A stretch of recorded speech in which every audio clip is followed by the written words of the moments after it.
as-sunnah, as-sunnah, as-sunnah foundation, as-sunnah, as-sunnah, as-sunnah foundation. আসসালামু আলাইকুম ওয়া রাহমাতুল্লাহি ওয়া বারাকাতুহু। আলহামদুলিল্লাহ ওয়াসসালাতু ওয়াসসালামু আলা রাসূলিল্লাহ বাদ। সুপ্রিয় দর্শক শ্রোতা ভাই বোন, দেশ কিংবা প্রবাস যে যেখান থেকে দেখছেন, আপনাদের সকলকে সাদর আমন্ত্রণ জানাচ্ছি আস-সুন্নাহ ফাউন্ডেশন স্টুডিও থেকে। আপনারা দেখছেন আস-সুন্নাহ ফাউন্ডেশন আয়োজিত সাপ্তাহিক প্রশ্ন উত্তরমূলক অনুষ্ঠান শরঈ সমাধানের 232তম পর্ব। অন্যান্য দিনের মতো আজও ইনশাআল্লাহ তাআলা আপনাদের সঙ্গে ঘণ্টা ব্যাপী থাকছে এবং আপনাদের করা জীবন জিজ্ঞাসার উত্তর কোরআন এবং হাদিসের আলোকে দেওয়ার চেষ্টা করছি। ওমা তৌফিক ইল্লা বিল্লাহ। প্রিয় দর্শক, আপনার যে কোনো জীবন ঘনিষ্ঠ প্রশ্ন মন্তব্যের ঘরে লিখুন। আমরা ইনশাআল্লাহ আপনাদের প্রশ্নগুলোর বেশি থেকে বেশি সংখ্যক প্রশ্নের উত্তর দেওয়ার চেষ্টা অব্যাহত রাখব। যাদের প্রশ্ন উত্তর আমরা লাইভে দিতে পারবো না, ইনশাআল্লাহ আগামীকাল বা পরশু অফিস টাইমে আমাদের অ্যাডমিনগণ ওলামা একরাম রিপ্লাইয়ের মাধ্যমে আপনাদেরকে প্রশ্ন উত্তর দেওয়ার চেষ্টা অব্যাহত রাখবেন। প্রিয় দর্শক, আস-সুন্নাহ ফাউন্ডেশনের কোরবানি প্রজেক্টের প্রতিবেদন গতকাল আমরা প্রকাশ করেছি। আপনারা অনেকে সেটি দেখেছেন যে আলহামদুলিল্লাহ দেশব্যাপী প্রায় 800-র কাছাকাছি গরু এবং ছাগল এবছর আমরা কোরবানি করেছি এবং সেটি 64 জেলায় করেছি এবং প্রত্যেকটা জেলায় অনেকগুলো স্পটে আমরা এবার কোরবানি করার চেষ্টা করেছি। এই মহা কর্মযজ্ঞ সম্পাদনের জন্য যারা যেভাবে সহযোগিতা করেছেন, আল্লাহ তাআলা তাদের সবাইকে উত্তম বিনিময় দান করুন। সেই সাথে আমাদের স্বাবলম্বীকরণ প্রজেক্টেরও কার্যক্রম বেশ খানিকটা শেষ হয়ে গেছে, সামান্য কিছু কাজ বাকি আছে। ইনশাআল্লাহ বিদিনিল্লাহ খুব অল্প সময়ের মধ্যে আমরা আশা করছি সেগুলো শেষ হবে এবং চূড়ান্ত প্রতিবেদন আপনাদের সামনে আমরা প্রকাশ করতে পারবো। চলুন তাহলে আর বিলম্ব না করে যে সমস্ত প্রশ্ন ইতিমধ্যে আমাদের কাছে চলে আসছে সে প্রশ্নগুলোর উত্তর আমরা দিতে শুরু করি। মাহমুদুল হাসান আপনি লিখেছেন, আগে ধার্মিক ছিলেন না, হঠাৎ করে ধার্মিক হয়েছেন। এই শ্রেণীর অনেকে দেখা যায় আগে যতটা উদ্যমের সঙ্গে পেশাগত কাজ করেছেন, ধার্মিক হওয়ার পর ততটা উদ্যম ধরে রাখতে পারেন না। পেশাগত কাজে আগের মতো মনোযোগ দেন না। ধর্মের সঙ্গে কি বৈষয়িক কাজের কোনো বিরোধ আছে? নতুন দিনে ফেরা মানুষদের প্রতি হালাল ক্যারিয়ার সম্পর্কে আপনি কোন বার্তা দিবেন কিনা? ভাই মাহমুদুল হাসান, আমাদের অনেক ভাই বোন আছেন যারা আসলে দিনে ফেরার পর বা দিনের একসময় দিন সিরিয়াসলি চর্চা করতেন না, এখন সিরিয়াসলি দিন চর্চা শুরু করছেন সব ক্ষেত্রে। এই মানুষগুলো আখিরাতমুখিতা এবং সত্যিকারের দিনদারিতা চর্চা শুরু করার পর থেকে দেখা যায় যে তারা আসলে কাজে কর্মের প্রতি মনোযোগ হারিয়ে ফেলছেন। তো এই মনোযোগ হারিয়ে ফেলাটা অনেক সময় এই কারণে হয় যে এই জাগতিক কাজ এটা আর এত সিরিয়াসনেস সাথে কী করব, এরকম একটা ভাবের কারণে। তো এরকম যাদের মধ্যে হয় আমি মনে করি তাদের এটা ত্রুটি, তাদের এই ধারণাটা ভুল যে জাগতিক কাজ এখানে সিরিয়াসনেসের দরকার কি, বা এখানে এত সিরিয়াসনেসের কী আছে, তার চাইতে আমি কখন ইবাদত করতে পারবো, তার জন্য আমি ব্যাকুল হয়ে গেলাম। এমনটি করা উচিত নয়। কারণ নবী করিম সাল্লাল্লাহু আলাইহি ওয়াসাল্লাম বলেছেন, ইন্নাল্লাহা ইউহিব্বু ইযা আমিলা আহাদুকুম আমালান আন ইউতকিনাহু। আল্লাহ রাব্বুল আলামিন বান্দার কোনো কাজে যখন ইতকানের সাথে করে তখন সেটা আল্লাহ তাআলা পছন্দ করেন। যে কোনো কাজ করবে, এখানে আমালান আরবি গ্রামার অনুযায়ী তানবিন এর মধ্যে ব্যাপকতার অর্থ আছে। বান্দা যদি কোনো কাজ করে, কোনো কাজ সেটা দুনিয়াবি পরকালীন যে কোনো কাজ করে, সেটা যেন ইতকানের সাথে করে, এটা আল্লাহ তাআলা পছন্দ করেন। ইতকান মানে হলো দৃঢ়তা, যথাযথভাবে করা, সিরিয়াসনেসের সাথে করা। অতএব সেটি আমাদেরকে মাথায় রাখতে হবে। দ্বিতীয়ত হলো, অনেক সময় আমরা অন্যের প্রতিষ্ঠানে যখন, অন্যের মালিকানাধীন প্রতিষ্ঠানে যখন চাকরি করি তখন আমাদের সিরিয়াসনেস কম থাকা মানে আমাদের দিনদারিতারা কম থাকার দলিলিটি। কারণ অন্যের হক আমি নষ্ট করছি বা আমি হক আদায়ে কার্পণ্য করছি, গাফিলতি করছি, এটা করা উচিত নয়। এমনকি যদি অন্যের চাকরি নাও করেন, আপনি বাবার ব্যবসা দেখছেন বা পারিবারিক ব্যবসা দেখছেন, সেক্ষেত্রে আপনার সিরিয়াসনেস না থাকাটা এটা সমাজের জন্য একটা বড় ধরনের বাজে বার্তা বহন করবে। কারণ অনেক মানুষ আছে যারা দিন সম্পর্কে সঠিক ধারণা তাদের নেই। তারা মনে করবে যে দিনদারিতার পথে চলে গেলে মানুষ এভাবে ক্ষতিগ্রস্ত হয় এবং তার দ্বারা পরিবার ক্ষতিগ্রস্ত হয়, ব্যবসা বাণিজ্য ক্ষতিগ্রস্ত হয়। তখন আপনার এই আচরণটা দিন বিমুখতার পথে মানুষকে আহ্বান করলো। তো এই সমস্ত কারণে একজন মুসলিম আসলে তার ধর্মচর্চার পর, দিনদারিতা পরিপূর্ণভাবে চর্চা করার পর, পরিপূর্ণভাবে ইসলামে প্রবেশ করার পর তিনি আরও বেশি কাজে কর্মে সিরিয়াস হয়ে যাবেন। সেটি বরং কাঙ্ক্ষিত এবং প্রত্যাশিত। বিশেষ করে সেটিকে তার দাওয়ার একটি হাতিয়ার এবং মাধ্যম হিসাবে নেওয়ার কারণে। আর অপরদিকে নবী করিম সাল্লাল্লাহু আলাইহি ওয়াসাল্লাম হাদিসে যে কোনো কাজ আমরা করব সেটাকে সর্বোচ্চ সিরিয়াসনেসের সাথে করার যে গুরুত্ব রয়েছে সেটার উপর আমল করতে গিয়ে এমনটি আমাদের করা উচিত।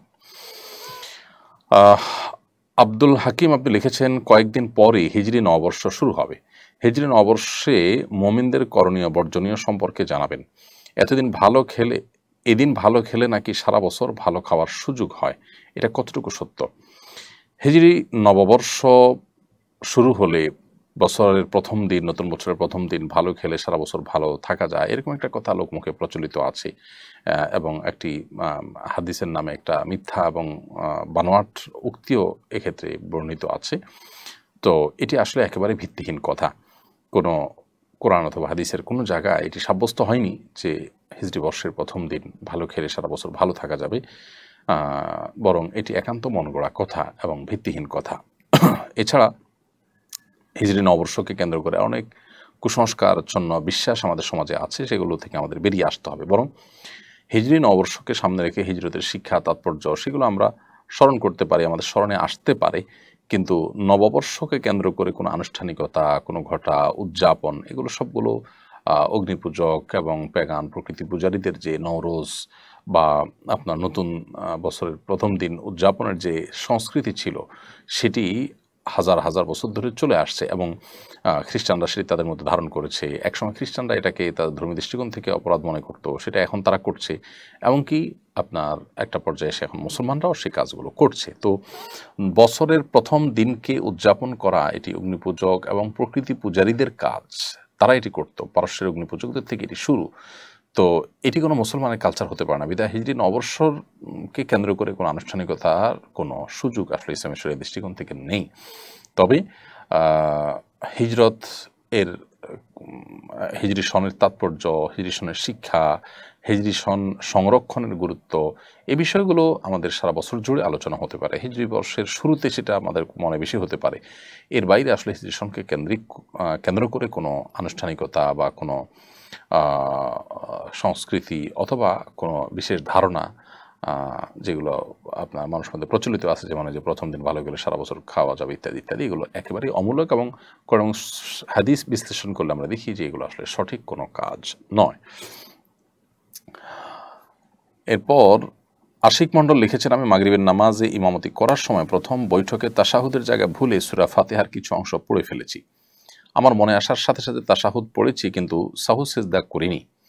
আমার নামাজ কি হয়েছে? নামাজ যদি ভুল হয়ে থাকে এখন করণীয় কি?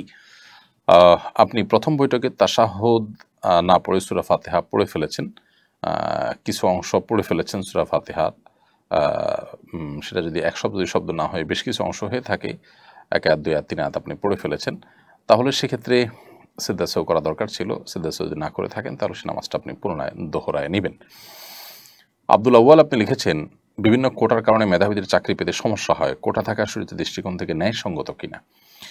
দেখুন, কোনো পিছিয়ে পড়ে থাকা জনগোষ্ঠীকে এগিয়ে নেওয়ার জন্য যৌক্তিক এবং গ্রহণযোগ্য পর্যায়ের যদি কোটা থাকে, অথবা দেশের মানুষের প্রতি, জাতির প্রতি, জাতীয় ক্ষেত্রে কোনো অবদান কেউ রেখেছে, এরকম কারোর অবদানের স্বীকৃতিস্বরূপ তাদেরকে যদি কোনো সুযোগ সুবিধা দেওয়া হয়, রাষ্ট্র বা সরকার দেয়, সেটা যৌক্তিক কারণে দিলে এবং সেটা রাজনৈতিক কোনো উদ্দেশ্য ছাড়া আপনার বাস্তবতার ভিত্তিতে যদি দেওয়া হয়, তো সেটা শরীয়তের দৃষ্টিকোণ থেকে নাজায়েজ হওয়ার কোনো কারণ নেই।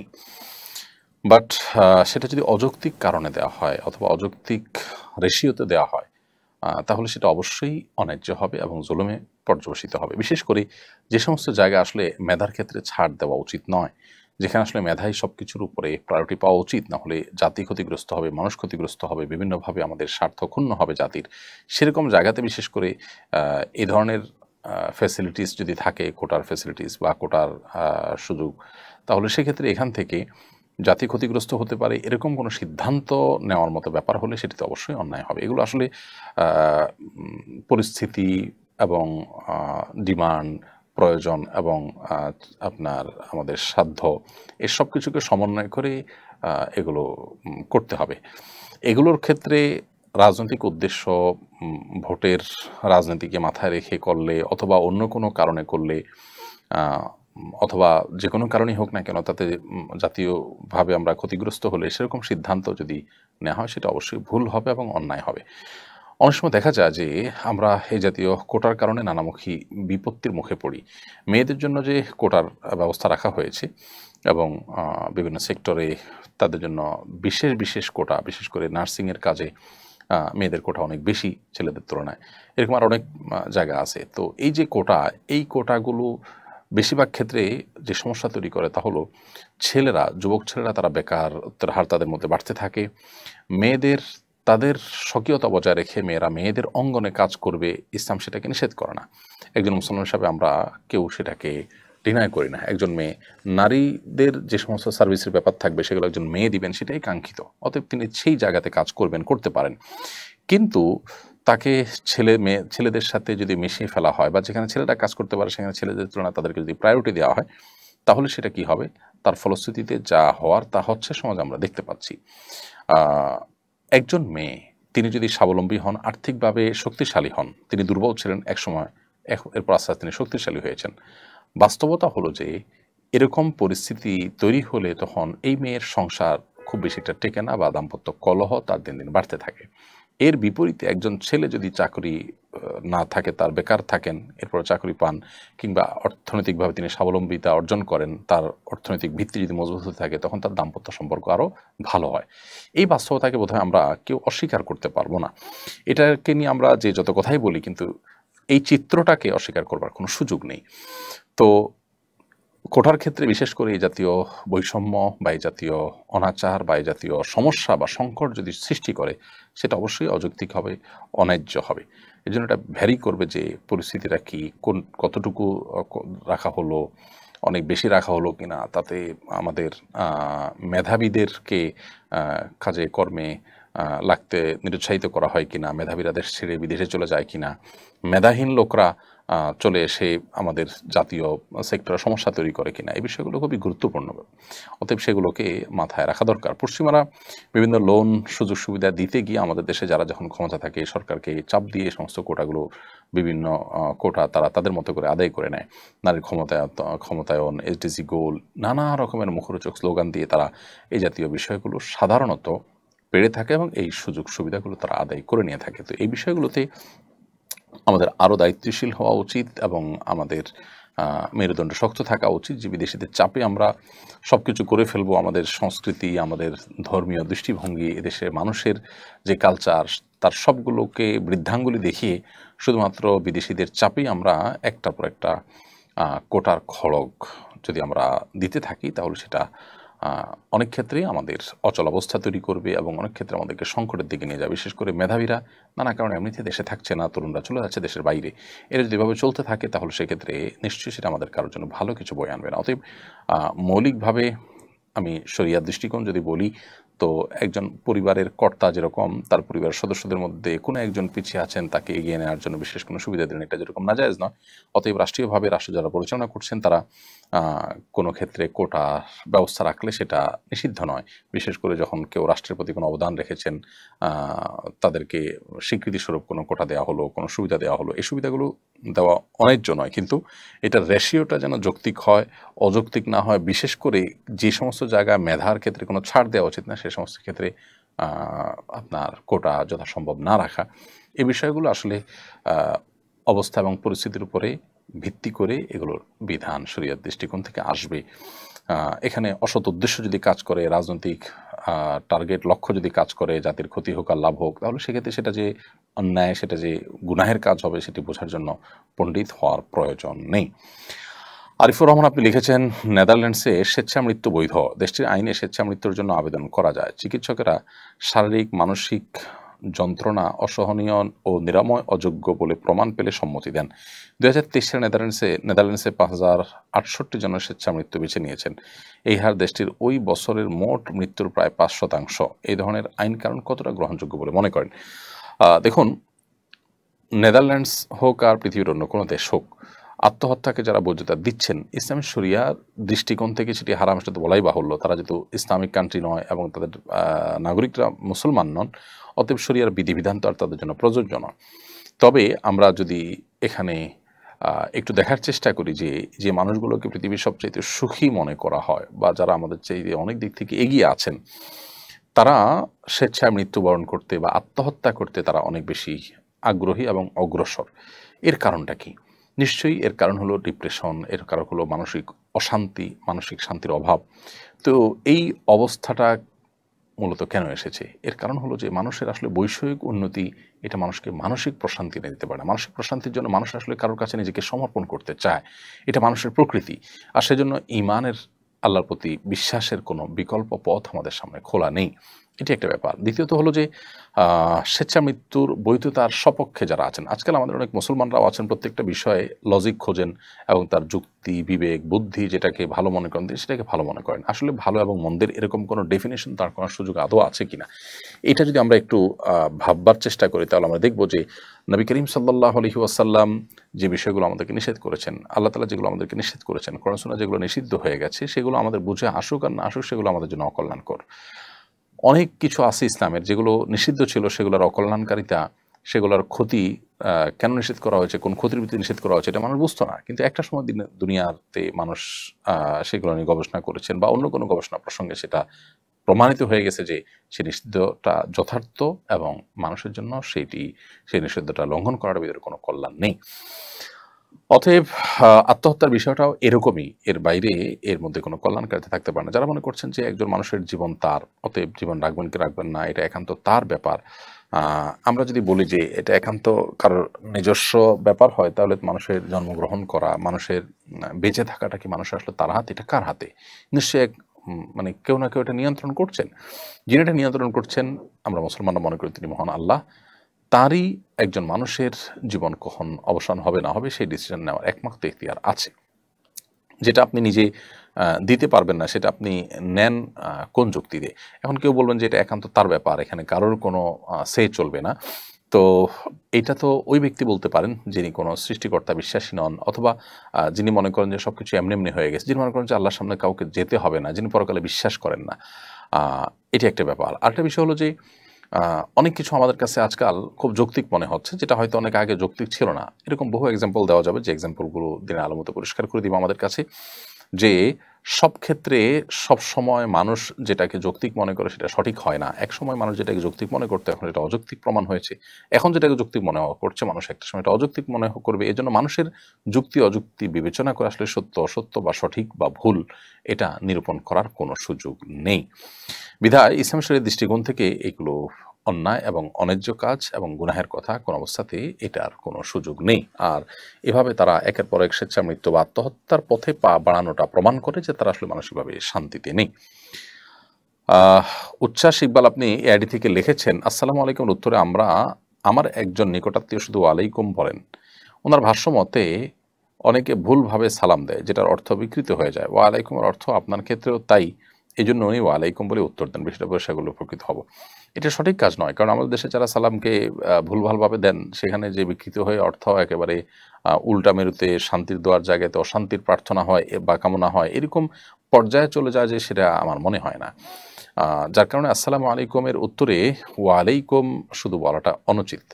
বরং নবী সাল্লাল্লাহু আলাইহি ওয়াসাল্লামের যে শিক্ষা, কোরআনের যে শিক্ষা আল্লাহ তাআলা বলেছেন কোরআনে, ওয়াইদা হুয়্যিতুম বিতাহিয়্যাতিন ফাহাইয়্যু বিআহসানা মিনহা আও রুদ্দুহা, তোমাদেরকে কেউ যখন কোনো অভিবাদন দিয়ে সালাম জানাবে তখন তোমরা তার চাইতে আরও বেটার অভিবাদন দিয়ে বা কমপক্ষে ওইটা দিয়ে তাদেরকে রিপ্লাই করবে। তো এই জন্য আসসালামু আলাইকুম বললে আসসালামু আলাইকুম কমপক্ষে, আর ভালো হয় উত্তম হয় ওয়ালাইকুম আসসালাম ওরহমতুল্লাহ বলা। আর আসসালামু আলাইকুম ওরহমতুল্লাহ বললে উত্তরে ওয়ালাইকুম আসসালাম ওরহমতুল্লাহি ওয়াবারাকাতুহু পর্যন্ত বলাটা সুন্নাহ। অতএব কোরআনের নির্দেশ অনুযায়ী আমাদের আসসালামু আলাইকুম ওরহমতুল্লাহ যদি কেউ বলেন তাহলে সেক্ষেত্রে ওয়ালাইকুম আসসালাম ওরহমতুল্লাহ বলা উচিত। এবং আসসালামু আলাইকুম বললে আমি ওয়ালাইকুম শুধু বলবো, এটা সঠিক কাজ নয়। হ্যাঁ, উনি যেটা বলেছেন যে নবী সাল্লাল্লাহু আলাইহি সাল্লামের ক্ষেত্রে এমনটি ঘটেছে যে একজন ইহুদি নবী সাল্লাল্লাহু আলাইহি সাল্লামকে ইচ্ছাকৃতভাবে আসসালামু আলাইকুম বলেছেন, যার অর্থ হলো আপনার মৃত্যু হোক, তখন নবী সাল্লাল্লাহু আলাইহি ওয়াসাল্লাম তাকে ওয়ালাইকুম বলেছেন। তো এটা একে তো অমুসলিমদের জন্য প্রযোজ্য, দ্বিতীয়ত হলে যখন অর্থ বিকৃতির বিষয়টা নিশ্চিত আমি জানি কেউ ইচ্ছাকৃতভাবে আমার প্রতি সেটি করেছে তখন সেটা প্রযোজ্য। বাকি ভুলভাল উত্তর দিলে কেউ ওয়ালাইকুম বলবো আমরা, এরকম কোনো কথা কোনো ফকিহ কোনো আলেম পৃথিবীতে কেউ এরকম কোনো মত দেননি। অতএব নিজের মন গড়া কোনো আমল করা সঠিক হবে না। রুবেল লিখেছেন, বিশ্ববিদ্যালয়ের শিক্ষকদের প্রচলিত পেনশন বাতিল করে সার্বজনীন পেনশনের অন্তর্ভুক্ত করা হয়েছে। একজন শিক্ষক এই জন্য শিক্ষকরা কর্মবিরতি পালন করছেন। এ কারণে শিক্ষার্থীদের পড়াশোনা ব্যাহত হচ্ছে। এতে তাদের হক নষ্ট হচ্ছে কিনা, সার্বজনীন পেনশন ও প্রচলিত পেনশন পদ্ধতির মধ্যে শরীয়ী দৃষ্টিকোণ থেকে কোনটি ভালো? ভাই রুবেল, যে প্রচলিত পেনশন আছে এর বিপরীতে শিক্ষকদেরকে সার্বজনীন পেনশন বা সর্বজনীন পেনশন এর অন্তর্ভুক্ত করা হয়েছে। সরকার কেন এই পলিসি করেছে, তাতে তাদের প্রতি জুলুম হয়েছে কিনা, এই বিষয়ে সংশ্লিষ্ট বিষয়ে বিশেষজ্ঞ যারা আছেন তারা কথা বলতে পারবেন। পুরো বিষয়টা আমার ভালো করে জানাও নেই। তবে সর্বজনীন পেনশন যেটি রয়েছে এটা এবং প্রচলিত পেনশনের ভিতরে পার্থক্য আসমান এবং জমিন। কারণ সর্বজনীন পেনশনের এখানে আমরা টাকা জমা দিব, তারপরে তার এগেনস্টে সরকার আমাদেরকে টাকা দিবেন।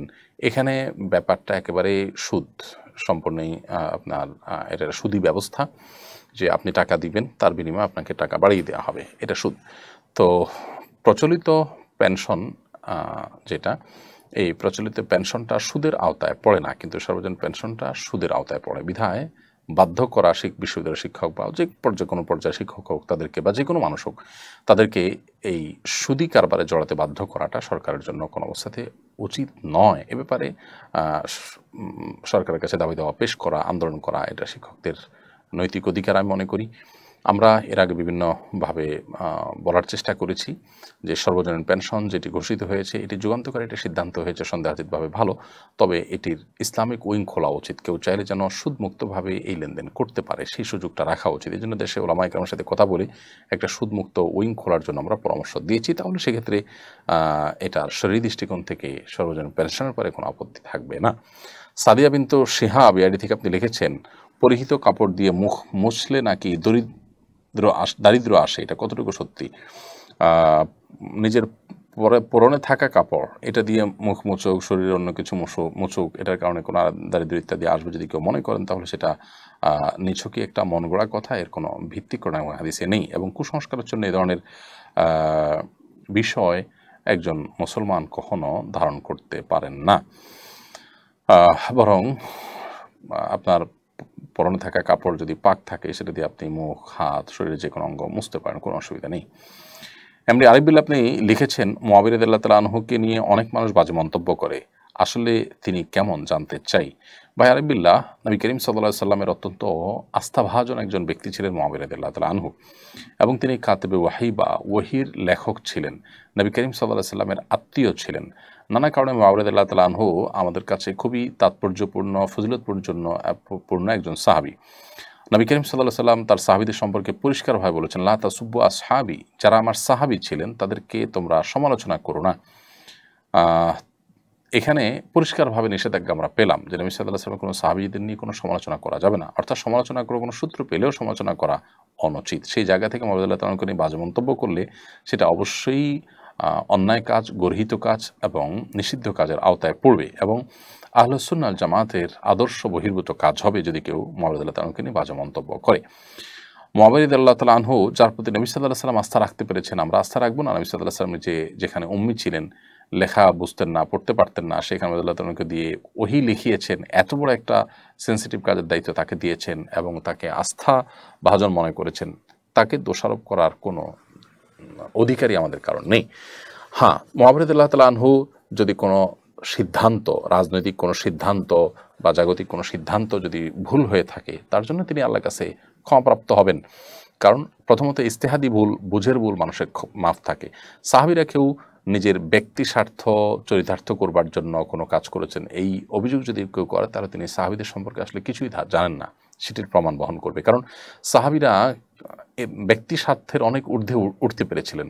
তারা যদি তাদের পরিবারের কোনো সদস্যকে কোনো ক্ষেত্রে প্রায়োরিটি দিয়ে থাকেন, তারা দ্বীনের জন্য এটাকে কল্যাণকর মনে করেছেন। তাদের সিদ্ধান্তটা ভুল হতে পারে, কিন্তু তাদের এই যে নিয়তটা, সেটা নিয়ে আপনি আসলে কোনো বাজে মন্তব্য করবার কোনো সুযোগ নেই। আল্লাহ সুবহানাহু ওয়া তাআলা নিজে কোরআনে তাদের সম্পর্কে বলেছেন যে ইয়াবতাগুনা ফাদলা মিনাল্লাহি ওয়া রিদওয়ানা, তারা আল্লাহর কাছ থেকে করুণা এবং আল্লাহর সন্তুষ্টি আশা করে।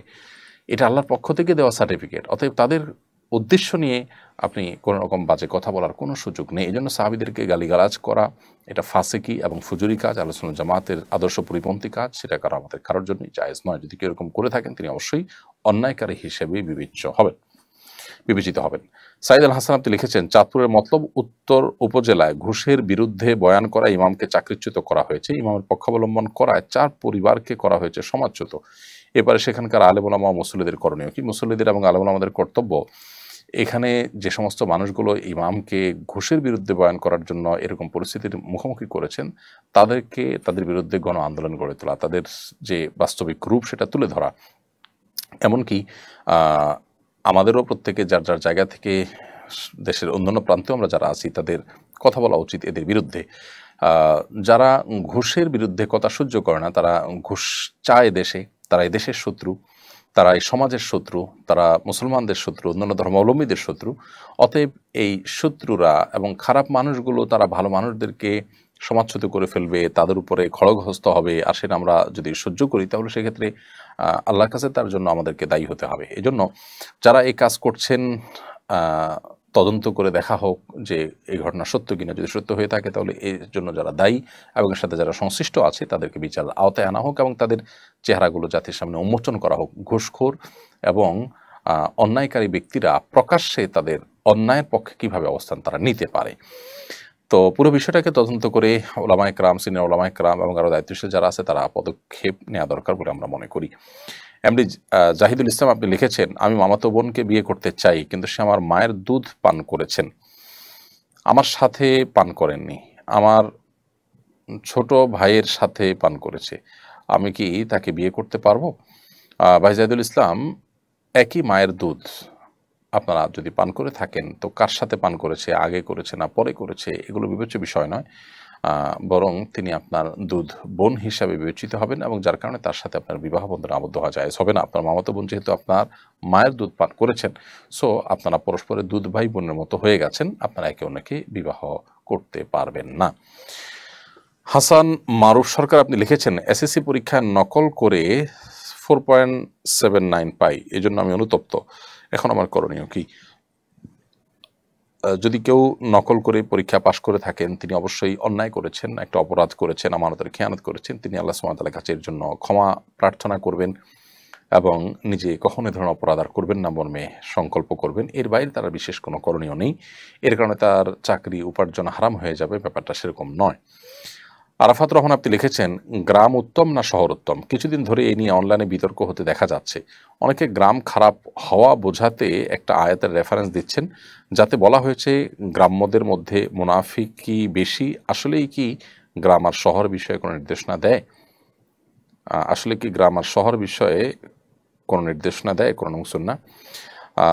দেখুন, গ্রাম উত্তম নাকি শহর উত্তম এ নিয়ে যদি বিতর্ক হয়ে থাকে তাহলে আমরা বলবো আসলে এর কোনোটিকে আসলে উত্তম অনুত্তম এইভাবে বলার কোনো সুযোগ নেই।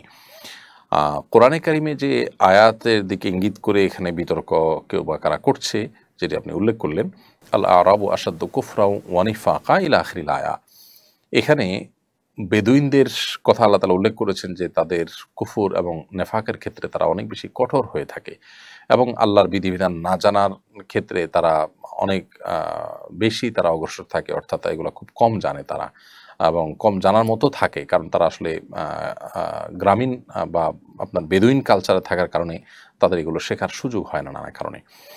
এখানে আমাদের প্রচলিত যে গ্রাম আছে এই গ্রামকে শহরের তুলনায় খারাপ বা গ্রামের মানুষরা খারাপ এরকম কিছু মিন করা হয়েছে, এই অর্থ করাটা একেবারেই বোকামি এবং ভুল।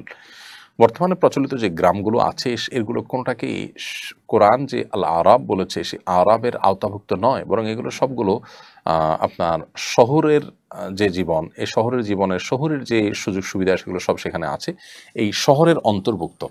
যার কারণে গ্রামীণ সমাজ যেটা আছে এখন এটাকে আপনি কোরআন বর্ণিত যে বেদুইন বা আপনার বদউই বা আরব যাদেরকে বলা হয়েছে, মরুচারী বা মরুভূমিতে যারা থাকেন, একেবারে কালচার সংস্কৃতি বলতে কিছু থাকে না, শহরের কোনো সুযোগ সুবিধাই তারা পায় না, এরকম যে ব্যক্তিগুলো আছে তাদের বিষয়টাকে এখানে আপনার ফিট করা মোটেও উচিত নয়।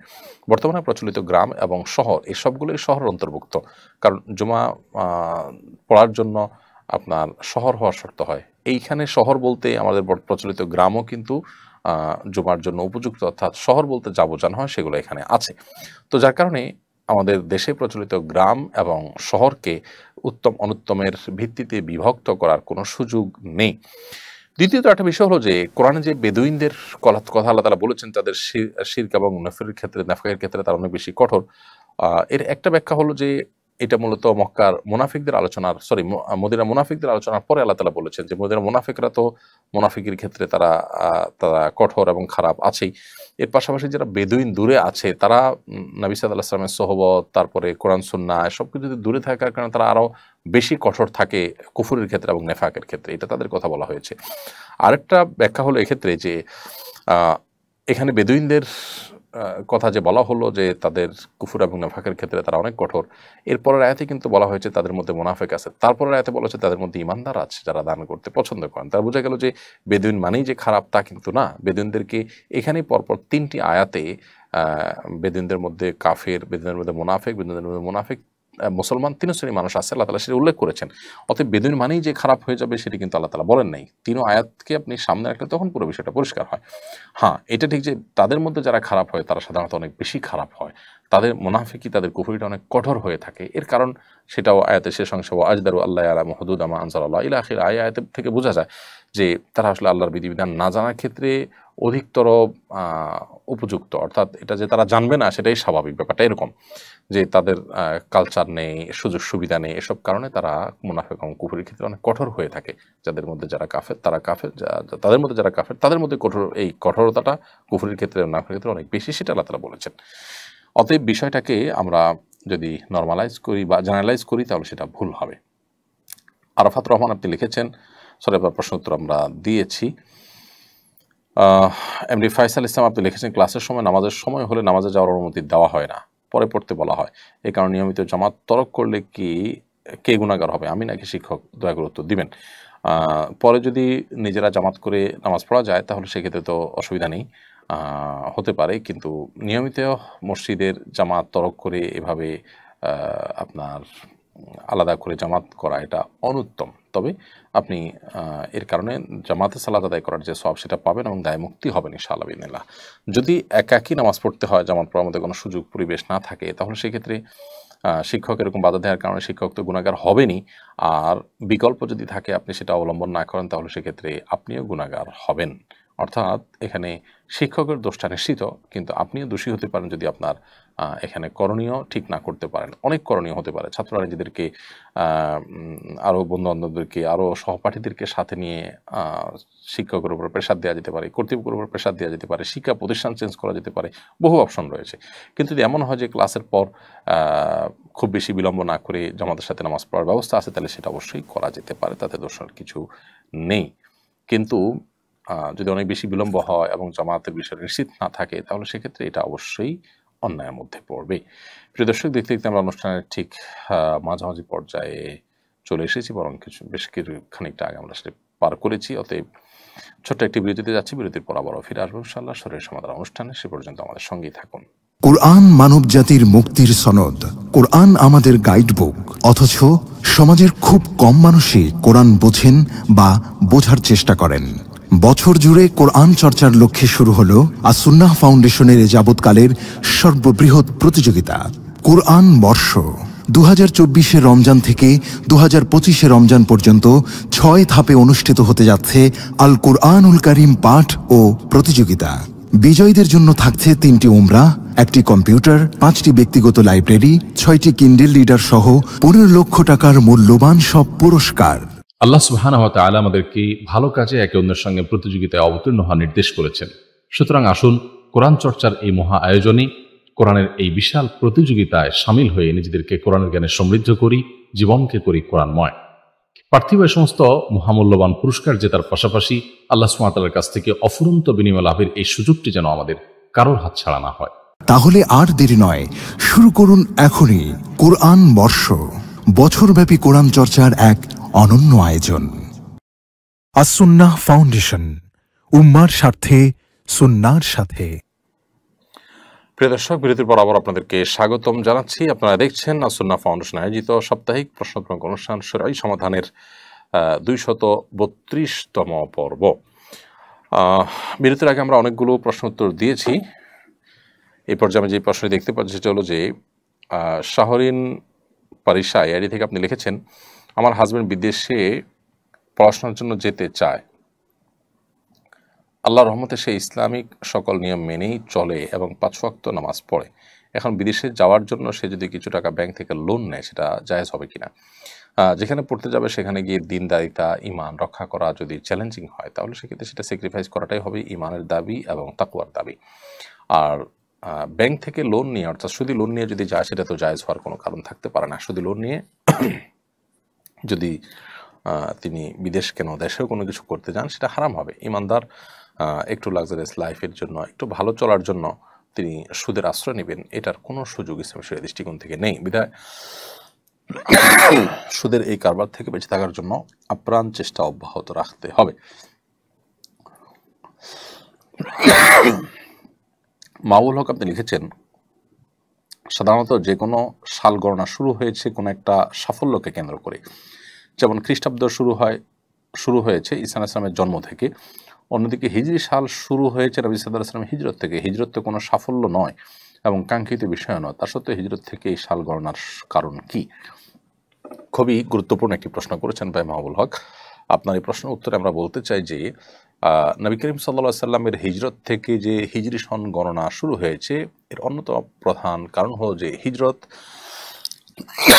মুসলমানের জন্য খুবই গুরুত্বপূর্ণ একটি ঘটনা।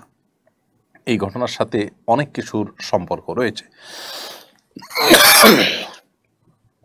বিশেষ করে হিজরতের ঘটনা আমাদের জন্য নানা দিক থেকে শিক্ষা বহন করে। এই জন্য হিজরতের থেকেই এই হিজরি সালের গণনা শুরু হয়েছে। যেমন হিজরতের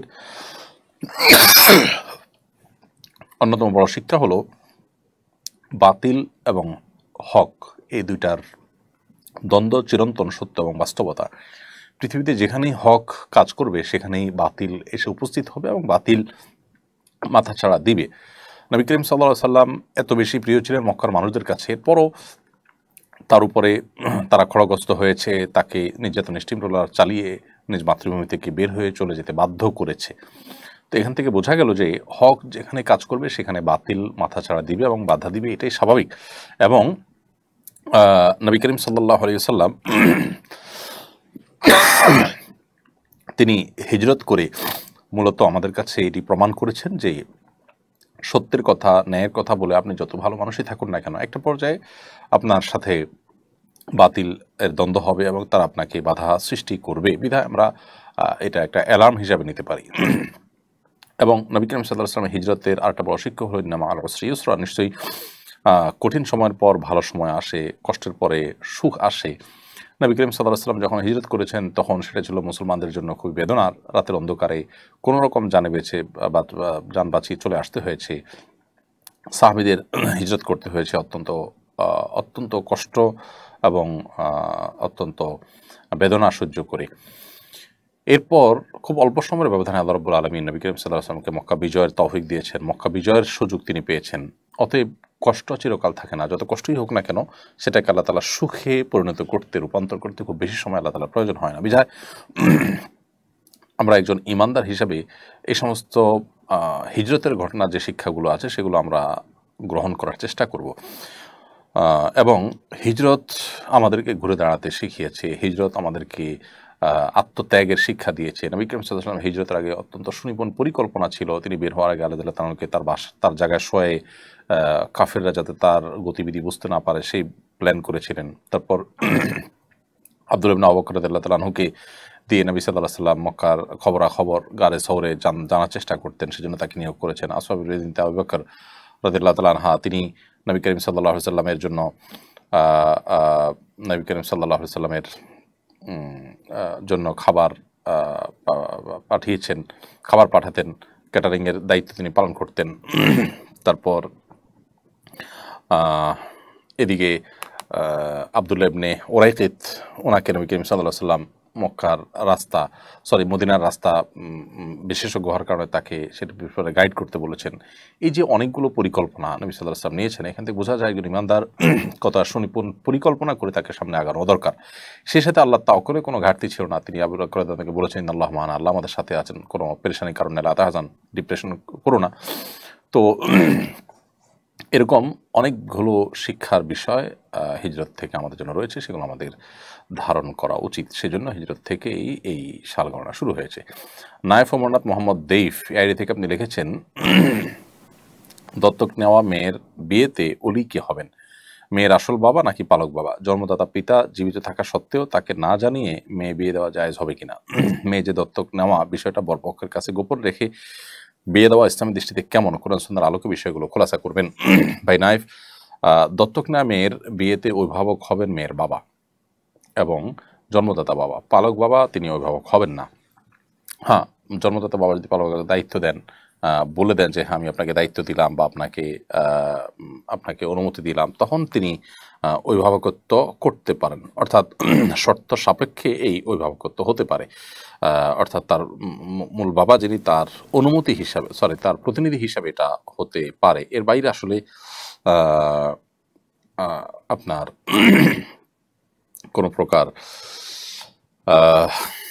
আপনার অভিভাবকত্ব করার অধিকার দত্তক যিনি নিয়েছেন, পালক বাবা যিনি, তার করার কোনো সুযোগ কিন্তু নেই। আর বরপক্ষের কাছে যদি বিষয়টি গোপন রাখা হয় তাহলে সেটা অবশ্যই অন্যায় হয়েছে।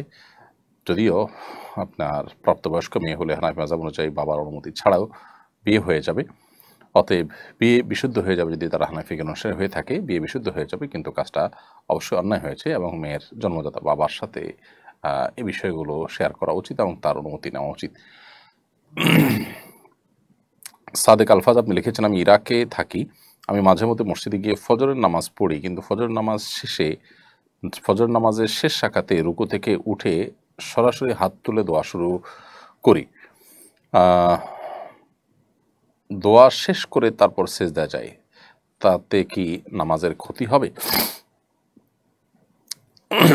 আপনি ফজর নামাজে রুকু থেকে উঠে সরাসরি হাত তুলে দোয়া শুরু করেন, ফজর নামাজ শেষ রাকাতে রুকু থেকে উঠে, অর্থাৎ আপনি কুনুতে নাজেলার কথা সম্ভবত বলছেন। তো কুনুতে নাজেলা যদি হয়ে থাকে তাহলে সেক্ষেত্রে ফজর নামাজে কুনুতে নাজেলা হাম্বলী মাযহাব উলামায়ে কেরামতে আর অনেক উলামায়ে কেরামতে আছে। সেই হিসাবে আপনি তারা যদি জামাতের সাথে নামাজ পড়েন এবং তারা যদি কুনুতে নাজেলা পড়েন, তার সাথে অবশ্যই আপনি কুনুতে নাজেলা পড়বেন, এতে আপনার কোনো নামাজের ক্ষতি হবে না। এমডি ওসমান মোল্লা আপনি লিখেছেন, আমি মাঝে মাঝে ফরজ নামাজের সময় দ্বিতীয় বৈঠকে তাশাহুদের সাথে দুরূদ পড়ে ফেলি, এরকম করে কি সেজদা দিতে হবে? হানাফি মাযহাব অনুযায়ী আপনার আল্লাহুম্মা সাল্লি আলা মুহাম্মদ পর্যন্ত পড়ে ফেললে আপনি সেজদা সাহু দিবেন, যেহেতু বিভিন্ন বর্ণায় দ্বিতীয় রাকাতে বৈঠকের পর দ্রুততার সাথে দাঁড়িয়ে যাওয়ার নির্দেশ রয়েছে। তো সেই নির্দেশ লঙ্ঘন হয়েছে বা বিলম্ব হয়েছে, সেজন্য আপনি সেজদায় সাহু দিবেন। যদিও অন্যান্য ফিকহের ওলামায়ে কেরাম, যেমন হাম্বলী ফিকহের ওলামায়ে কেরাম এখানে সেজদা সাহুর কথা বলেন না। সৌদি আরব প্রচলিত যে ওলামায়ে কেরাম আছেন বা বর্তমান যে ওলামায়ে কেরাম আছেন, তারা সেজদা সাহু দেওয়া লাগবে না বলেন, তবে হানাফি মাযহাব অনুযায়ী সেজদা সাহু দিতে হবে। আর এর বাইরে এমনিতে নামাজের মধ্যে শেষ বৈঠকের পর প্রথম রাকাতে সব ওলামায়ে কেরাম মতেই তাশাহুদ পড়েই দাঁড়িয়ে যেতে হবে। এটা মানে দুরূদ পড়ার কোনো জায়গা নয়। এমডি সাকিব আল আদনান আপনি লিখেছেন, মোবাইল সম্পর্কিত গুনাহ দিন দিন বেড়েই চলেছে, ছোট বড় সবাই এতে নিমজ্জিত, পরিত্রাণের উপায় কি? মোবাইল সম্পর্কিত যে গুনাহ, মোবাইল সংশ্লিষ্ট গুনাহ এবং অপরাধগুলো, এগুলো যে বেড়ে চলেছে, এগুলো থেকে আত্মরক্ষার জন্য সবচেয়ে বড় যে করণীয় সেটি হলো যে আমরা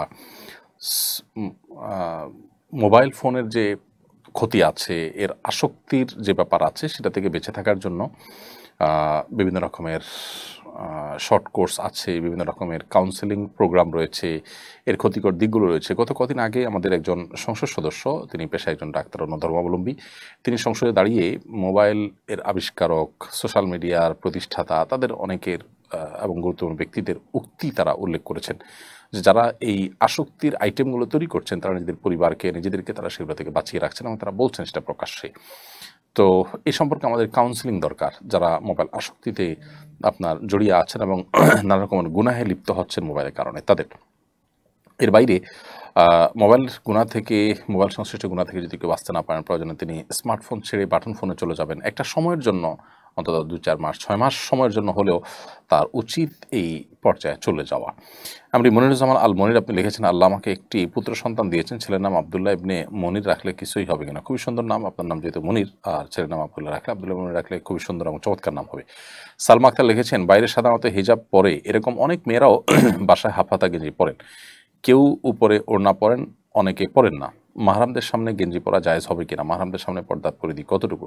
মাহরামদের সামনে যদি কেউ গেঞ্জি পরে চলেন তো আক্ষরিক অর্থে পর্দা হয়ে গেল, এটি শালীন পোশাকের অন্তর্ভুক্ত নয়, কারণ শরীরের অন্য অঙ্গ প্রত্যঙ্গ যেগুলো ফুটে উঠবে সেগুলো নানাবিধ ফিতনার কারণ হবে, যার কারণে এখানে এটি করা উচিত নয়। দ্বিতীয়ত, মুসলিম মেয়েদের যে শালীন সুন্দর পোশাক এবং পোশাক পরিচ্ছদের যে নীতিমালা রয়েছে সেটা আমাদের অনুসরণ করা উচিত। ফাসেক এবং কাফের মেয়েরা তাদের যে লাইফস্টাইল থাকে সেই লাইফস্টাইল অনুসরণ, ভালো মন্দ বিচার বিশ্লেষণ ছাড়াই তাদের অনুসরণ অনুকরণ থেকে আমাদের বেঁচে থাকা দরকার। সেই জায়গা থেকে মুসলিম নারীরা একান্ত ঘরোয়া পরিবেশেও এই ধরনের পোশাক আশাক, বিশেষ করে মাহরাম ছেলে, আপনার বাবা ভাই, তাদের সামনে পরা থেকে বিরত থাকা উচিত। আর যদি পরে না একান্তে, তাহলে সেগুলোর উপরে অন্য কোনো কাপড় চোপড় পরা উচিত। হ্যাঁ, স্বামী আসেন একান্তে বা অন্য কোনো লোক নাই, তখন তিনি পড়তে পারেন। তারপরও যে ফাসিক এবং কাফের মেয়েদের সাথে সাদৃশ্য গ্রহণ থেকে যথাসম্ভব বিরত থাকা উচিত, কারণ আমরা জানি নবী সাল্লাল্লাহু আলাইহি ওয়াসাল্লাম সেই প্রসিদ্ধ হাদিস, মান তাশাব্বাহা বিকওমিন ফাহুয়া মিনহুম, যে ব্যক্তি কোনো জাতির সাদৃশ্য গ্রহণ করে সে তাদের অন্তর্ভুক্ত হয়। এমনি হৃদয় খান আপনি আমাদের ইউটিউব চ্যানেলে লিখেছেন, আমি পাইকারি কিছু প্যান্ট কিনে বিক্রি করি, বর্তমান কিছু প্যান্ট আছে ছেঁড়া ফাটা, এটাই এখনকার হাল ফ্যাশন, এ ধরনের প্যান্ট বিক্রি করা জায়েজ হবে কিনা? আপনি যে পাইকারি প্যান্ট কিনে বিক্রি করেন, যদি ছেঁড়া ফাটা হয় এমন জায়গায় যেখানে আসলে ছতর উন্মুক্ত থাকবে, তাহলে এগুলো বিক্রি করবেন না। একটু কষ্ট হলেও আপনি এগুলোকে অ্যাভয়েড করবেন, এতে একটু কেনাবেচা কম হলেও সেটি আপনি করবেন না, কারণ ইচ্ছাকৃতভাবে মুসলমানের সন্তানরা তারা হারামে লিপ্ত হবে, সেখানে আপনার সহযোগিতা থাকবে, সেটা আসলে হতে পারে না। আর যদি এমন কোনো জায়গায় ছেঁড়া হয় যেটা আসলে সেই আপনার ছতর উন্মুক্ত থাকার যে অপরাধ সেটার আওতায় পড়বে না, তাহলে সেটা বিক্রি করে না জায়েজ হবে না।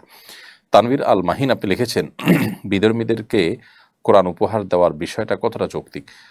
বিধর্মীদেরকে কোরআন উপহার দেওয়া যেতে পারে, তারা কোরআন পড়তে পারেন, এটা অযৌক্তিক কোনো কাজ নয়, অন্যায় কোনো কাজ নয়। জিহাদ হাসান লিখেছেন, আমি একজন ছেলে, তবে কিছুদিন ধরে আমি সোশ্যাল মিডিয়ায় বা এর বাইরে সুদর্শন পুরুষ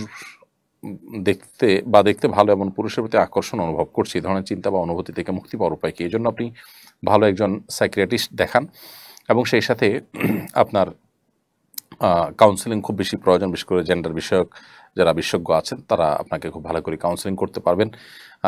এই ধরনের রোগীদের কেউ আমার সাথে সাক্ষাৎ করেছেন এবং তাদের সম্পর্কে আমি বিশেষজ্ঞদের সাথে আলাপ করেছি, তারা বলেছেন যে এগুলো কাউন্সেলিংয়ের মাধ্যমে সাধারণত ঠিক হয়ে থাকে, এবং এই ধরনের মানসিকতার পেছনে নানাবিধ কারণ আছে যেগুলো সংশ্লিষ্ট বিশেষজ্ঞ যারা আছেন তারা আপনাকে খুব ভালো বলতে পারবেন।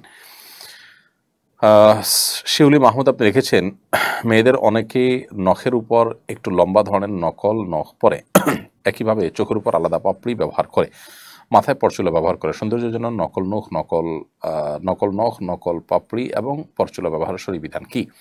বোন শিউলি, এটি শরীর দৃষ্টিকোণ থেকে নাজায়েজ এবং গুনাহের কথা, কারণ প্রথমত এতে এক ধরনের চালাকি এবং প্রতারণার আশ্রয় নেওয়া হয়, নিজের যা নাই সেটা প্রকাশ করা হয় এবং মানুষের চোখে ধুলি দেওয়ার চেষ্টা করা হয়। আর দ্বিতীয়ত হলো এগুলোর কোনো ক্ষেত্রে এগুলোর সাথে ওযু গোসল এর বিধিবিধান জড়িত থাকে। আর সবচেয়ে বড় কথা হলো নবী করিম সাল্লাল্লাহু আলাইহি ওয়াসাল্লাম এই জাতীয় মেকি সৌন্দর্য ধারণ বা আপনার সাজগোজ এর ব্যাপারে নিরুৎসাহিত করেছেন বিভিন্ন হাদিসের আলোকে, যার কারণে এটি জায়েজ হবে না। আবু জাইফা নাসরুল্লাহ আপনি লিখেছেন, বিয়ের জন্য দিনদার মেয়ে খুঁজে পেতে কি আমল করব? বিয়ের জন্য দিনদার মেয়ে খুঁজে পেতে আপনি দিনদার সার্কেল মেনটেন করবেন। যে সমস্ত দিনদার সার্কেলকে আপনি মনে করেন যে তারা শুদ্ধ সঠিকতার পথে আছেন, ইসলামের সব বিষয়গুলো ইমান, আকিদা, ইবাদত, বন্দেগী, আখলাক, লেনদেন সব কিছু ক্ষেত্রে তারা ইসলামকে মেনে চলার চেষ্টা করেন, এরকম সার্কেল যদি আপনি খুঁজে পান, সেই সার্কেলে যদি খোঁজেন এবং তাদের উপর আস্থা রাখেন, সেটা তুলনামূলকভাবে দিনদার মেয়ে খুঁজে পেতে অনেক বেশি সহযোগিতা করে। এর বাইরে ছেলে হোক আর মেয়ে হোক, এরা নিরূপণ করার ক্ষেত্রে যারা সংবাদ দিবেন তারা কতটা বিচক্ষণ, কতটা অভিজ্ঞ, কতটা গভীর দৃষ্টি সম্পন্ন, ভালো মন্দ পরখ করতে পারেন, সে বিষয়টা গুরুত্বপূর্ণ। যাত্রার কথায় আমলে নিয়ে কাউকে দিনদার মনে করাটা সঠিক নয়। মেয়েদের ক্ষেত্রে আজকাল নামাজ পড়ে, বোরকা পরে, এটুকুকে আমরা অনেকে দিনদারিতার জন্য যথেষ্ট মনে করি। ছেলেদের মধ্যে দাড়ি টুপি আছে, নামাজ পড়ে, তাকে আমরা দিনদারের জন্য যথেষ্ট মনে করি। অথচ বিয়ে শাদীর পর দেখা যায় যে তাদের দিনদারিতার বিভৎস রূপ ফুটে ওঠে। এই জন্য দিনদারিতা শুধুমাত্র এগুলোর নাম নয়, পরিপূর্ণভাবে আল্লাহ সুবহানাহু ওয়া তাআলাকে কেউ মেনে নিতে পারছে কিনা, কোরআন সুন্নাহর সামনে নিজেকে সমর্পণ করতে পারছেন কিনা, এটা হলো দিনদারিতার সবচাইতে বড় দিক। এমডি আরিফ হোসেন লিখেছেন, এক বক্তব্যে আপনি 3টি পবিত্র মসজিদের ছবি আপনার অফিসে লাগানোর কথা বলেছিলেন। এটা ধীরে ধীরে ছবি পূজা রূপ নিতে পারে কিনা, পরবর্তী প্রজন্ম বিষয়টি ভুলভাবে নিতে পারে কিনা, এরপরে আপনার ব্যাখ্যা কামনা করছি। এমডি আরিফ হোসেন ভাই, আমরা মূলত মসজিদে মক্কার মসজিদে হারাম, মসজিদে নববী, মদিনার মসজিদে নববী এবং ফিলিস্তিনের বাইতুল মাকদিস, এই 3 মসজিদের ছবিকে টাঙিয়ে রেখে মূলত ফিলিস্তিনের যে চিন্তা চেতনা, ফিলিস্তিনের মাজলুম মানুষদের প্রতি আমাদের যে সিম্প্যাথি, এটাকে স্থায়ী করবার জন্য আমরা পরামর্শ দিয়েছি। তবে আমার মনে হয় না যে এটা পরবর্তীতে আপনার ছবি পূজায় রূপ নিতে পারে, কারণ সাধারণত মসজিদের ছবি টাঙিয়ে রাখলে সেটাকে স্থাপনাকে পুজো করা হতে পারে, এরকম সম্ভাবনা আমার কাছে একেবারে ক্ষীণ মনে হয়। তারপরও এ বিষয়ে বিশেষজ্ঞ ওলামায়ে আমরা ভালো বলতে পারবেন, আমরা আরও ভাবি। আমার মনে হয় না যে এটি আপনার পূজার কোনো বিষয়ে পরিণত হতে পারে। শুধুমাত্র ফিলিস্তিনের মাজলুম মানুষদের প্রতি আমাদের যে সিম্প্যাথির চেতনা, সেটাকে জাগরুক রাখবার জন্য আমরা এই পরামর্শ দিয়েছি। এবং ইতিমধ্যে কাবার ছবি বিভিন্ন জায়গায় থাকে, মসজিদ নববীর ছবি বিভিন্ন জায়গায় থাকে, তখন তো পুজোর প্রশ্নটি কেউ তোলেনি এবং কোনো আলেম সেটা নিষেধও করেননি। তাহলে সেক্ষেত্রে ফিলিস্তিনিটা যুক্ত হলে সেটি কেন নিষিদ্ধ হবে, আমার বোধগম্য নয়। এরপরে স্বপ্নের পৃথিবী PJL এই আইডি থেকে আপনি লিখেছেন, বাবার পরিচয় নেই এমন মেয়ে বিয়ে করে সংসার করছি, এই কারণে অনেকে কটু কথা বলছে। পিতৃ পরিচয়হীন মেয়েকে বিয়ে করা সম্পর্কে ইসলামে কোনো নিষেধাজ্ঞা আছে কিনা? নিষেধাজ্ঞা তো নাই, বরং এরকম কোনো মেয়ে গৃহীত বা তিনি আপনার দুর্বল বা নানা কারণে বিয়ে হচ্ছে না, এরকম মানুষকে বিয়ে করার কারণে আপনি আল্লাহর কাছে আরও সওয়াব পাবেন ইনশাআল্লাহ তাআলা। কোনো মেয়ের বাবা খুঁজে পাওয়া যাচ্ছে না বা বাবার সন্ধান পাওয়া যায় না, এটার কারণে যে মেয়ে দোষী হবে, কোনো প্রকার তাকে বিয়ে করা যাবে না, এরকম কোনো বিষয় নেই। বিধায় যারা এই সম্পর্কে কটু কথা বলছেন তারা ভুলের মধ্যে আছেন, তারা অন্যায় কাজ করছেন, তাদের বরং আল্লাহ তাআলার কাছে তওবা করা উচিত। মোস্তাফিজুর রহমান ফাহিম লিখেছেন, কম্পিউটারের পাইরেটেড সফটওয়্যার ব্যবহার করা জায়েজ আছে কিনা দয়া করে জানাবেন। পাইরেটেড সফটওয়্যার ব্যবহার করার ব্যাপারে আগে আমরা একটা প্রশ্ন উত্তরে বলেছিলাম যে বড় বড় কোম্পানিগুলো তারা বাংলাদেশের মতো দেশ, যে দেশ উন্নত নয় বা গরিব দেশ, নিম্ন মধ্যবিত্ত মানুষের দেশ, সেই দেশে তাদের অনেক কোম্পানি আছে যারা আসলে তাদের সফটওয়্যার বিক্রির অপশনে সেভাবে রাখেনি। এবং ব্যক্তিগতভাবে আমি কয়েকজনের মাধ্যমে এই সমস্ত কোম্পানিগুলোতে ফোন করিয়েছি এবং এ সম্পর্কে তাদের যে মনোভাব, সেটা হলো যে তারা ইগনোরের মনোভাব করছেন, অর্থাৎ তারা আসলে এখানে এত দাম দিয়ে সফটওয়্যারগুলো কিনবে সে আশাই তারা করেন না, যার কারণে পাইরেসি এখানে হয়, পাইরেটেড সফটওয়্যার চলে, তারা জানে, তারপরও তারা বিক্রির তেমন কোনো উদ্যোগ নিচ্ছেন না। বিষয়টা তাদের পক্ষ থেকে মৌন সমর্থন বলে আমি মনে করি। এটা সব ক্ষেত্রে হবে যে তা নয়, এটা প্রসিদ্ধ বড় বড় সফটওয়্যার যেগুলো আমাদের নিয়মিত লাগে, এরকম কিছু সফটওয়্যারের ক্ষেত্রে আমরা খবর নিয়েছি এবং দেখেছি। তো যদি আপনি কোনো সফটওয়্যারের ক্ষেত্রে এরকম মনোভাব দেখতে পান কোম্পানি, তাহলে সেটি ব্যবহার করা আপনার জন্য জায়েজ হবে। রোশনা আদনান শায়ান আপনি লিখেছেন, আমার এক ভাইয়ের সাথে আমি কসম করেছিলাম তাদের বাড়ি আর যাব না। প্রায় 3 বছর পর তারা এসে অনেক জোরাজুরি করার পর আমি যেতে বাধ্য হই। কসম ভঙ্গ হয়, আমার কোনো ক্ষতি হবে কিনা, এখন কি করণীয়? বোন রোশনা, আপনি এটার কারণে আপনাকে আপনার কোনো গুনাহ হবে না এবং কোনো ক্ষতিও হবে না। তবে যেহেতু আপনি আপনার কসম ভঙ্গ করেছেন, সেজন্য আপনাকে কাফারা দিতে হবে, কাফারা। আর কসমের কাফারা হলো আপনি 10 জন মিসকিনকে খাদ্য দিবেন, অথবা আপনি 3টি রোজা রাখবেন। তাওহিদুল ইসলাম আপনি লিখেছেন, আমাদের মসজিদ ফান্ডের টাকা সুদে খাটিয়ে তারপর সেই টাকা দিয়ে মসজিদ নির্মাণ করা হয়েছে, এই মসজিদে কি নামাজ পড়া যাবে? আপনার মসজিদ ফান্ডের টাকা দিয়ে যদি সুদের টাকা লাগানো হয় তাহলে সেক্ষেত্রে এটা অন্যায় কাজ করা হয়েছে এবং হারাম কাজ করা হয়েছে। এই টাকা দিয়ে যদি নির্মিত হয় মসজিদ তাহলে সেটা অন্যায় হবে। আর যদি এই টাকা দিয়ে মসজিদের ইমামের বেতন, মুক্তাদিদের বেতন ইত্যাদি দেওয়া হয় তাহলে সেক্ষেত্রেও আপনি এই মসজিদ অ্যাভয়েড করে অন্য কোনো মসজিদে যাওয়ার চেষ্টা করবেন, কারণ হারাম বক্ষণকারী ব্যক্তির পিছনে নামাজ আদায় করা জেনে শুনে সেটা অনুচিত কাজ হবে। সেই জায়গা থেকে আপনি অন্য জায়গায় গিয়ে নামাজ আদায় করবেন। যদি এখানে নামাজ পড়ে নামাজ হয়ে যাবে আপনার, কারণ কারোর পাপের বোঝা আরেকজনের উপরে বর্তাবে না, আপনার নামাজ আপনি পড়ছেন সেটা হয়ে যাবে। বাট আমাদের তবিয়ত বা আমাদের প্রকৃতিও সায় দেয় না এই জন্য জায়গায় নামাজ পড়তে। আবার এই যে মনের ভিতরে এক ধরনের হেজিটেশন থাকে, এটা নিয়ে নামাজ পড়বেন আপনি, নামাজের মনোযোগের ঘাটতি থাকবে। এর বাইরে হারাম যারা ভক্ষণ করছে, হারাম কে হালাল মনে করছে এবং এটা দিয়ে মসজিদ তৈরি করছে, এর ফলে আপনার ইবাদত বন্দেগীতে আপনার যে আধ্যাত্মিক ঘাটতি, স্পিরিচুয়াল ঘাটতি সেটিও দেখা দিবে। তো এইসব কারণে আপনার কাগজে কলমে আপনার নামাজ হয়ে যাবে, আল্লাহর কাছে দায় থাকবে না, দায় মুক্ত হয়ে যাবেন। তারপর আপনি অন্য মসজিদে নামাজ পড়তে পারলে ভালো হয়, যদি এরকম কোনো মসজিদ কর্তৃপক্ষ করে থাকেন।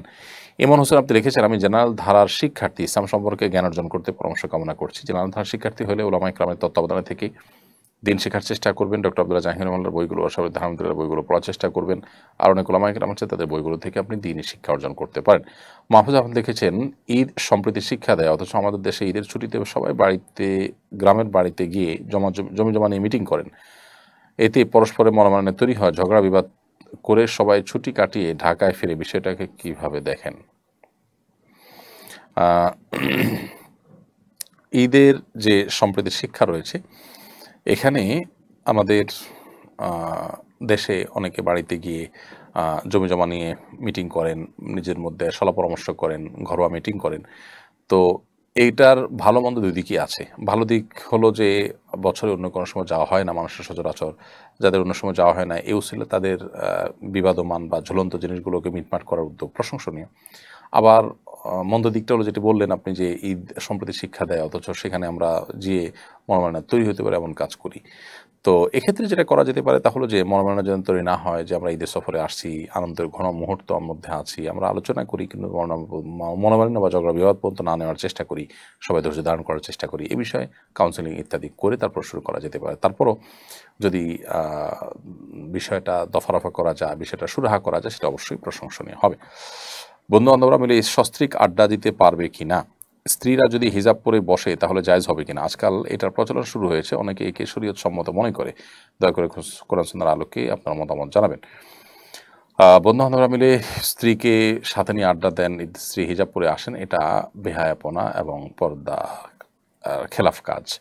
এটা পর্দার সাথে সঙ্গতিপূর্ণ কোনো কাজ নয়। কারণ আপনার স্ত্রী পরপুরুষের সামনে আসবেন, বসবেন, কথা বলবেন, এই যে কথা বলবেন, এই কথাটা নিশ্চয়ই একটু কোমল, একটু সুন্দরভাবে অন্যের সাথে কথা বলার চেষ্টা করবেন। এটাই পর্দার খেলাফ। আল্লাহ কোরআন কারীমে কিন্তু পরিষ্কারভাবে মেয়েদের কথা প্রসঙ্গে বলে দিয়েছেন যে তারা ফাহল্লা তাখদানা বিল কওল, তারা কিন্তু কথাকে কোমল করে বলবে না পরপুরুষের যদি কথা বলতে হয়। তো এটা একটা বিষয়, এর খেলাফ হয়। আবার দ্বিতীয়ত হলো যে যতই হিজাব পরে আসুক না কেন, পরপুরুষের সামনে বা অনেকগুলো পুরুষের সামনে যদি নারী থাকে তখন তার শরীরের বিভিন্ন অংশ সেগুলো নানাভাবে হয় ফুটে ওঠে।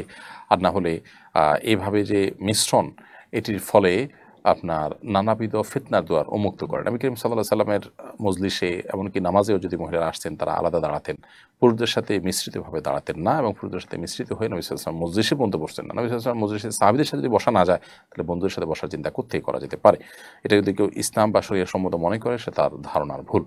শ্রাবণী মোহাম্মদ মিম আপনি লিখেছেন, ইনকামের কোনো পথ না থাকলে ব্যাংকের প্রফিট দিয়ে কোরবানি করা যাবে কিনা? সুদী ব্যাংকের যে সুদ, এটা দিয়ে কোরবানি করার কোনো অবস্থাতেই জায়েজ হবে না। নবী করিম সাল্লাল্লাহু আলাইহি ওয়াসাল্লাম বলেছেন, আল্লাহ তাইয়িবুন লা ইয়াকুল্লা তাইয়্যিবা, আল্লাহ তাআলা পবিত্র ছাড়া কোনো কিছু তিনি পছন্দ করেন না বা গ্রহণ করেন না। মোহাম্মদ ইয়াহিয়া আহমদ কিবরিয়া আপনি লিখেছেন, মৃত ব্যক্তির ফটো তোলা বা ভিডিও কলে প্রবাসী আত্মীয়স্বজনকে দেখানো যায় যাবে কিনা? ভিডিও করে দেখালেন সেটি জায়েজ আছে, এটা লাইভ দেখানোর মতো, সেটা জায়েজ আছে। তবে ছবি তোলা থেকে যত সম্ভব অ্যাভয়েড করা উচিত, কারণ এটা কল্যাণের কোনো দিক নেই। অনেক সময় মানুষের মৃত্যুর পর বিকৃতি ঘটে ইত্যাদি ইত্যাদি, আর এগুলো স্থায়ীভাবে থেকে যায়, নানা রকম ঝামেলার পথ উন্মুক্ত করে। ছবি তোলা যারা জায়েজ বলেন তারাও প্রয়োজন ছাড়া, একান্ত প্রয়োজন ছাড়া ছবি তোলাকে অনুচিত এবং অনুত্তম কাজ মনে করেন। রাফি রহমান খান লিখেছেন, আমি ফিনল্যান্ডের কোকোলা শহরে বসবাস করছি। আমাদের এখানে শীতকালে জোহরের নামাজ থেকে মাগরিবের নামাজের সময় মাত্র 1-2 ঘন্টার মধ্যে শেষ হয়ে যায়। আবার গ্রীষ্মকালীন মাগরিব থেকে ফজরের ওয়াক্ত 2-3 ঘন্টার মধ্যে শেষ হয়ে যায়। এই সংক্ষিপ্ত সময়ের মধ্যে নামাজ আদায় করা অনেক সময় খুব কষ্টকর হয়ে পড়ে, বিশেষ করে যদি কেউ কাজে থাকে বা রাতে ঘুমিয়ে থাকে। এই সমস্যার কোনো সমাধান কি? আমরা কি পার্শ্ববর্তী দেশের নামাজের সময় অনুসরণ করতে পারবো? না, পার্শ্ববর্তী দেশের অনুসরণ না করে বরং কোনো দেশে যদি সূর্য ওঠে, সূর্য ডুবে এবং সেটা অল্প পরিমাণে হয়, তাহলে সেক্ষেত্রে আপনার ওই দেশের সময় অনুযায়ী আপনাকে নামাজ পড়তে হবে।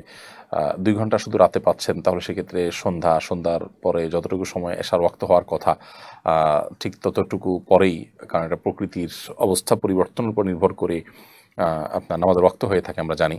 অতএব সূর্য ডুবার পর মাগরিব তার কিছুক্ষণ পরেই এশার রক্ত হয়ে যাবে, যেহেতু 2 ঘন্টা সারা রাত থাকে। অতএব কিছুক্ষণ পরে এশার নামাজ পড়বেন, অর্থাৎ এই টাইমটা মেনটেন করবেন, সেটা আমাদের কর্তব্যের অংশ। পার্শ্ববর্তী দেশের টাইমিং অনুসরণ করে নামাজ পড়বেন না। তালুকদার এমডি মিঠু আপনি লিখেছেন, ওমরা করার পর চুল কাটার আগেই ভুল এহরাম খুলে ফেললে করণীয় কি? এহরাম খুলে ফেলেছেন তাদের সমস্যা নেই, কিন্তু এহরাম খুলে যদি সেলাই করা পোশাক পরেন এবং সেটা পরে থাকেন অনেক সময় ধরে, তাহলে সেক্ষেত্রে অবশ্যই আপনাকে দম দিতে হবে। সালেহ আহমদ লিখেছেন, অতি সম্প্রতি রাজধানীর খিলক্ষেতে বনরূপা এলাকার স্বামীর সাথে বেড়াতে গিয়ে গণধর্ষণের শিকার হন এক নারী। সে নারী সাবেক প্রেমিক দল বদল নিয়ে ধর্ষণ করে সে নারীকে। স্বয়ং রাজধানী শহরে এই ধরনের ঘটনা ঘটেছে, অপরাধীদের গ্রেপ্তার করা হয়েছে, আরও কয়েকবার দেশের বিভিন্ন জায়গায় এরকম ঘটনা ঘটেছে। আমরা দিন দিন হতাশ হয়ে যাচ্ছি এসব ঘটনার কারণে। এসব কারণ প্রতিকার কি? আমরা সবাই জানি যে এগুলোর অন্যতম প্রধান কারণ হলো বিচারহীনতা। যদি দৃষ্টান্তমূলক বিচার যদি নিয়মিত হয়, তাহলে সেক্ষেত্রে এই ধরনের ঘটনা ঘটার কথা নয়। বিশেষ করে দিনই যে আপনার চেতনা, সেটা সমাজের সর্বত্র, সেটা থেকে সমাজকে মুক্ত করার একটা অপচেষ্টা অব্যাহতভাবে আমরা দেখছি। তো যার ফলশ্রুতিতে এই ধরনের ঘটনাগুলো ঘটছে। গভীরভাবে যদি আমরা লক্ষ্য করে, তো দেখব যে দিনই চেতনা সমাজের প্রত্যেকটা স্তর থেকে হারিয়ে যাচ্ছে। অতএব সেটি বাড়াতে হবে এবং আপনার বিচারহীনতার কালচার, এটি আমাদের ভাঙতে হবে। মোহাম্মদ রাসেল আপনি লিখেছেন, সফর শুরু করার সময় নামাজের ওয়াক্ত হওয়ার পরেও নামাজ আদায় না করে কিছু দূর এগিয়ে কসর আদায় করা যাবে কিনা? নামাজ সংক্ষিপ্ত করার জন্য অনেকে এটা করেন। এটা করতে পারেন আপনি আপনার বাসা বাড়ি থেকে নিজের এলাকার সীমানা পার হওয়ার পর কসর প্রযোজ্য হবে, বিধায় আপনি নামাজ পড়লেন, সেটা আপনার জন্য জায়েজ। শরীয়তে সুযোগ রেখেছে, অতএব এটা কেন করবেন না। কিন্তু নামাজের সময় বিলম্ব করে আপনি সুবিধা নেওয়ার চেষ্টা করলে সেটা অবশ্যই ভুল হবে। নামাজ আউয়াল ওয়াক্তে পড়া সাধারণ অবস্থাতে মুস্তাহাব, উত্তম কাজ। সেই উত্তম কাজ আপনি শুধুমাত্র ছাড় নেওয়ার জন্য যদি তরক করেন, তো সেটা অবশ্যই ভুল হবে। আর সেরকম কিছু না থাকলে এটা নাজায়েজ নয়। লাভলি বেগম আপনি লিখেছেন, আমার ছেলের নাম রেখেছি আল রব্বি, এতে কোনো সমস্যা আছে কিনা? আল রব্বি তো আসলে কোনো নাম হতে পারে না। রব্বি মানে আমার রব, আমার পালনকর্তা। যদিও রব শব্দের আরও বিভিন্ন অর্থ আছে, সে অর্থে আপনার এটি শিরক হয় না বা শিরকপূর্ণ অর্থ সেখানে থাকে না। তারপরও বিশেষ করে আল রব্বির অর্থ দাঁড়াবে হলো রব্বির বংশধর বা এরকম কিছু। তো এটা আসলে অর্থবহ কোনো নাম নয়। রহমতুল্লাহ লিখেছেন, বিয়ের সময় ওয়েডিং ফটোগ্রাফি করা সম্পর্কে শরীয়তের বিধান কি? পাত্রপাত্রী তাদের পরিবারের সদস্য, বন্ধু বান্ধবদের বিভিন্ন আঙ্গিকের ছবি ও ভিডিও ধারণের জন্য সোশ্যাল মিডিয়াতে আপলোড করা হয়। এইটাই এখনকার ট্রেন্ড। কোরআন সুন্নাহর আলোকে বিষয়টা খোলাসা করবেন। প্রথমত, এগুলোতে নারী পুরুষের মিশ্রণ থাকে এবং হালাল হারাম বাজ বিচার থাকে না, পর্দার বাজ বিচার থাকে না, এবং এই সমস্ত ভিডিওতে মিউজিক্যাল ইনস্ট্রুমেন্ট ব্যবহার করা হয়। সেগুলোর কারণে এই কাজ করা জায়েজ নয়, গুনাহের কাজ। যদি আপনি হারাম হালাল মেনটেন করে শুধু ছেলেদের ছবি তুলবেন, মেয়েদের ছবি মেয়েরা তুলবে এবং সেখানে প্রকার সোশ্যাল মিডিয়াতে প্রচার হবে না, সেখানে মিউজিক থাকবে না, এরকম বহু যদি পয়সা জায়েজ হতে পারে। সাধারণত সেরকম হয় না, সেজন্য এটা মৌলিকভাবে আমরা জায়েজ বলি। জিয়াউল ইসলাম লিখেছেন, ঘুমানোর পর যদি কারো আত্মবিশ্বাস থাকে যে তার বায়ু বের হয়নি, তাহলে নতুন উজু করা আবশ্যক কিনা? বায়ু বের হোক বা না হোক, ঘুমাইলে আমাদের উজু করতে হবে। কারণ বিষয়টি আপনার শুধুমাত্র বায়ু বের হওয়াকে কেন্দ্র করেই যে হয় তা নয়। হাদিসে যেহেতু ঘুমানোকে উযু ভঙ্গের কারণ হিসেবে উল্লেখ করা হয়েছে, বিধায় এটি উযু ভঙ্গের কারণ হিসেবেই ধর্তব্য হবে। যদিও এখানে বায়ু বের হওয়ার সম্ভাবনার থাকার কারণে এই বিধানটা হয়েছে বলে ফুকাহা একরাম উল্লেখ করেছেন, কিন্তু এর বাইরে এটা সাধারণভাবে হাদিস নিষিদ্ধ হওয়ার কারণে কেউ ঘুমাইলে এবং যদি ঘুমটা যেরকম ঘুম হলে উযু ভঙ্গ হবে সে পর্যায়ের ঘুম হয়, তাহলে সেটি অবশ্যই উযু ভঙ্গের কারণ হবে। আলিফ মণ্ডল আপনি লিখেছেন, কোনো আইটি প্রতিষ্ঠানের হয়ে যদি কেউ স্টুডেন্ট ভর্তি করানোর জন্য কাজ করে এবং সেখানে যদি কিছু অনিশ্চিত বিষয় এবং কিঞ্চিত মিথ্যা থাকে, তাহলে কি সেই কাজের টাকা হালাল হবে? আইটি প্রতিষ্ঠানের হয়ে যদি আপনি স্টুডেন্ট ভর্তি করানোর জন্য কাজ করেন এবং সেখানে প্রতারণা যদি থাকে, মিথ্যা যদি থাকে, তাহলে সেই টাকা তো আপনার জন্য হালাল হবে না, সেখানে কাজ করা জায়েজ হবে না, কারণ অন্যায়ের সহযোগিতা হবে দিন শেষে। আর রাগিব হোসেন প্রান্ত আপনি লিখেছেন, আমি রাতে ঘুমানোর আগে 3 কুল আয়াতুল কুরসি পড়ি, পরবর্তীতে পুনরায় ওয়াশরুমে গিয়ে ফিরে আবার ঘুমানোর সময় কি পুনরায় পড়তে হবে? রাতে ঘুমানোর আগে যদি আপনি 3 কুল পড়েন, আয়াতুল কুরসি ইত্যাদি পড়েন, তাহলে এরপরে শোয়ার পর আপনি ওয়াশরুমে গেলে আর পুনরায় এটা পড়তে হবে না। নাইম নূর লিখেছেন, আমি সৌদি আরবের মক্কাতে থাকি, এখানে বিকাশের বা নগদের ব্যবসা করতে চাচ্ছি, আমি এখান থেকে রিয়াল নিব আর বাংলাদেশ থেকে বিকাশে দিয়ে দিব, এরকম কি ব্যবসা করা যাবে? পরে রিয়াল কিছু ব্যাংকে আর কিছু হুন্ডিতে পাঠাবো। যেহেতু এখানে আপনার উপার্জিত টাকা হুন্ডির মাধ্যমে আপনার চোরাচালানি এবং ঘুষখোরদের, অবৈধ উপার্জনকারীদের সহযোগিতায় যাবে, সেজন্য এই জিনিসটা আপনার জন্য জায়েজ হবে না। মোহাম্মদ সাইফুল্লাহ আপনি লিখেছেন, বাথরুমে থাকা অবস্থায় কোনো বিষয় নিয়ে চিন্তাভাবনা করা কি অপছন্দনীয়? বাথরুমে যত দ্রুত সম্ভব কাজ শেষ করে বেরিয়ে আসতে হবে। এখনকার যে সভ্যতা, বিশেষ করে পশ্চিমা সভ্যতা, সেখানে বাথরুমে পত্রিকা পড়া, বিভিন্ন কাজ করা, বই পড়া ইত্যাদির কালচার রয়েছে, যেটা ইসলামের দৃষ্টিকোণ থেকে কোনো পছন্দনীয় কাজ নয়, এবং এটা আপনার সাধারণভাবে চিন্তা করলেও এটা কোনো উন্নত রুচির কথা নয়। এই জন্য দ্রুত সম্ভব সাথে সে বাথরুমের কাজ শেষ করে আমরা বেরোয় আসবো। তবে সেখানে বসে মনে মনে কেউ চিন্তাভাবনা করলে সেটি গুনাহ হবে না। চিন্তাভাবনার জন্য যেন এটাকে আলাদা ফিক্স করে নেওয়া না হয়, প্ল্যান মাফিক যেন না হয়। এমনি তালহা ইসলাম আপনি লিখেছেন, কীভাবে পরিবারের মানুষদের ভালোবাসা অর্জন করব? নবী করিম সাল্লাল্লাহু আলাইহি ওয়াসাল্লামকে জিজ্ঞাসা করা হয়েছে মানুষের ভালোবাসা কীভাবে অর্জন করতে হবে। তিনি নবী সাল্লাল্লাহু আলাইহি ওয়াসাল্লাম বলেছেন যে মানুষের কাছে যা আছে সেটার প্রতি লালায়িত না থাকলে মানুষের ভালোবাসা অর্জন করা সম্ভব। নয়ন হোসেন আপনি লিখেছেন, আমি কিছুদিন যাবৎ মৃত্যু নিয়ে ভয় পাই, মনের মধ্যে কুচিন্তা আসে, এ নিয়ে আমি খুব সমস্যায় আছি, মুক্তির উপায় কি? মৃত্যু নিয়ে ভীতি, এটা কোনো কোনো ক্ষেত্রে রুকিয়া রিলেটেড সমস্যার কারণে হয়ে থাকে, সেহের ইত্যাদির কারণে হয়ে থাকে। অতএব আপনি ভালো কোনো রাকির শরণাপন্ন হতে পারেন, সেই সাথে কোনো সাইকিয়াট্রিস্টেরও শরণাপন্ন হতে পারেন। অতিরিক্ত বা মাত্রাতিরিক্ত যদি মৃত্যুভীতি থাকে, তাহলে সেক্ষেত্রে এই পথে আপনি যেতে পারেন। আর মাঝে মধ্যে মৃত্যুর কথা স্মরণ হয়তো মন্দ করে কিছু নয়। মাসুদ রেজা লিখেছেন, সুদখোর বা ঘুষখোর এর থেকে কি মসজিদের উন্নয়নের জন্য কোনো অনুদান বা টাকা নেওয়া যাবে? মসজিদ বা দিনী কাজ করার ক্ষেত্রে হালাল টাকা নেওয়া উচিত, হারাম টাকা দিনী কাজে নেওয়া উচিত নয়। জেনে শুনে হারাম টাকা নেওয়া উচিত নয়, কারণ হালাল হারাম দুরকম উপার্জন থাকলে নেওয়া যেতে পারে। যেহেতু তার হারাম দুরকম উপার্জন আছে, সে কোনটা দিয়েছে নির্দিষ্ট করে আমি জানি না, কিন্তু একজনের শুধু হারাম উপার্জনই আছে, সেটা আল্লাহর ঘরে ব্যবহার করা অনুচিত কাজ। বাইজিদ মোহাম্মদ সুহিন আপনি লিখেছেন, আমি কাজের সুবাদে মদিনা শরীফের পাশেই থাকি, আমি প্রায় সেখানে একটি বিষয় লক্ষ্য করি, অনেক হাজি ইমামের আগে নামাজে দাঁড়িয়ে নামাজ আদায় করেন, এ বিষয়ে যদি একটু বলতেন। ইমামের আগে দাঁড়িয়ে নামাজ আদায় করেন বলতে আমি ঠিক বুঝতে পারিনি যে ইমামের আগে শুরু করেন। ইমামের আগে যদি শুরু করেন জামাতের নামাজ, তাহলে তো তার সে ইক্তেদা সহি হবে না, সে নামাজ তার সঠিক হবে না। আর আপনি এখানে সম্ভবত যেটি বোঝাতে চাইছেন যে ইমাম যে বরাবর দাঁড়ায় তার সামনে দাঁড়ায়, তো এরকম যদি হয় তাহলে তার নামাজ হবে না, ইমামের বরাবর যদি সামনে দাঁড়ায়। এমনি মোতালেব আপনি লিখেছেন, আমার আব্বা ইন্তেকাল করেছেন, তার জন্য দোয়া করবেন। আমরা অবশ্যই দোয়া করি ভাই মোতালেব, আল্লাহ তাআলা আপনার বাবার প্রতি রহম করুন, তাকে জান্নাতুল মেহমান হিসেবে কবুল করুন। এমনি সালমান মাহমুদ আপনি লিখেছেন, অনেক পুরুষ স্টেনলেস স্টিল, লোহা বা এরূপ অন্য ধাতুর তৈরি আংটি ব্যবহার করে থাকে যা রূপার নয়, এ ধরনের আংটি ব্যবহার বিধান কি? একজন মুসলিম পুরুষ তিনি রূপার আংটি ব্যবহার করতে পারেন, লোহা বা আপনার পিতল এই সমস্ত আংটি ব্যবহার করা হাদিসে নিষেধ রয়েছে। লোহা এটা জাহান্নামীদেরকে পরানো হবে, কোনো মুসলমান সেটাকে তার অলঙ্কার হিসাবে ব্যবহার করবে না, এবং আরও নানা কারণে নবী সাল্লাল্লাহু আলাইহি ওয়াসাল্লাম এই ব্যক্তির হাতেগুলো দেখে তাকে নিষেধ করেছেন এগুলো পড়তে, এই জন্য রূপার আংটি পুরুষ পড়তে পারেন। এমনি আতিকুর রহমান আপনি লিখেছেন, আমি প্রবাসে থাকি, নামাজ মসজিদে আদায় করে থাকি, মসজিদের ইমাম অনেক মুরব্বী হওয়ায় ঠিকমতো বসতে পারেন না, হেরান দিয়ে পা সামনে দিয়ে বসেন, সেক্ষেত্রে আমাদের নামাজ তার পেছনে প্রাসই হবে কিনা দয়া করে জানালে উপকৃত হব। নামাজ হয়ে যাবে, কিন্তু এরকম মাজুর ব্যক্তিকে ইমাম বানানো অনুচিত। প্রিয় দর্শক, দেখতে দেখতে অনুষ্ঠান আমরা একেবারে শেষ প্রান্তে চলে এসেছি, এবং অনেকগুলো প্রশ্নের উত্তর আজকে আমাদের দেওয়া হয়েছে। ইন আসাবতু ফামিন আল্লাহ ওয়া ইন আখতাতু ফামিন শাইতান, যদি আমি সঠিক কিছু বলে থাকি আল্লাহর তরফ থেকে, আর ভুল কিছু বলে থাকলে সেটি আমার এবং শয়তানের তরফ থেকে। আল্লাহ তাআলা আমাদের সবাইকে কোরআন ও সুন্নাহর আলোকে আমাদের জীবনকে আলোকিত করার এবং গড়ে তোলবার তৌফিক দান করুন। আজ এই পর্যন্ত, ইনশাআল্লাহ দেখা হবে পরবর্তী লাইভে।